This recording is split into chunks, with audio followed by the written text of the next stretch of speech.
রাজধানীর জাতীয় প্রেস ক্লাবে বাংলাদেশ মাদ্রাসা সংরক্ষণ পরিষদের উদ্যোগে জাতীয় সেমিনার ও সংবাদ সম্মেলন অনুষ্ঠিত হয়েছে। অনুষ্ঠানে দেশের বিভিন্ন কওমি ও বেসরকারি মাদ্রাসার আলেম, শিক্ষাবিদ ও সংশ্লিষ্ট ব্যক্তিবর্গ উপস্থিত ছিলেন। এই বিষয়ে সংগঠনের মুখপাত্র শেখ সাদ সাইফুল্লাহ মাদানী তার বক্তব্যে বলেন, আমরা স্পষ্টভাবে বলতে চাই, কোনো অপরাধ সংগঠিত হলে সুষ্ঠু তদন্ত ও ন্যায় বিচারের পক্ষে আমরা সবসময় আছি। অপরাধী যেই হোক, তার বিচার অবশ্যই হওয়া উচিত। বক্তব্যে মাওলানা মুফতি আব্দুল কাইয়ুম বলেন, যতদিন এই দুনিয়ায় বেঁচে আছি, কোরআনের চুর পরিমাণ কেউ ক্ষতি করবে মাদ্রাসার, এই ক্ষতি আমরা বেঁচে থাকতে হতে দেব না, দেব না, দেব না, বলেন ইনশাআল্লাহ।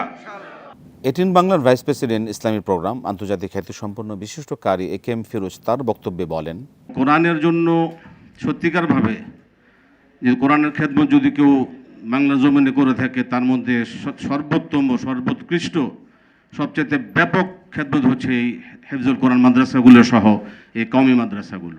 আমি অনুরোধ করব এই সংগঠনের মাধ্যমে সামনে থেকে আরও শক্তিশালীভাবে আমাদের এই স্বার্থ সংশ্লিষ্ট সহ এর বিষয়ে যত রকমের আমাদের বিষয় আছে, এগুলো আমরা সম্মিলিতভাবে মোকাবেলা করবে বলে আমরা আশা করি এবং এই সংগঠনের উত্তরোত্তর সফলতা কামনা করে আজকের আলোচনা এখানে শেষ করছি। আসসালামু আলাইকুম রহমতুল্লাহ।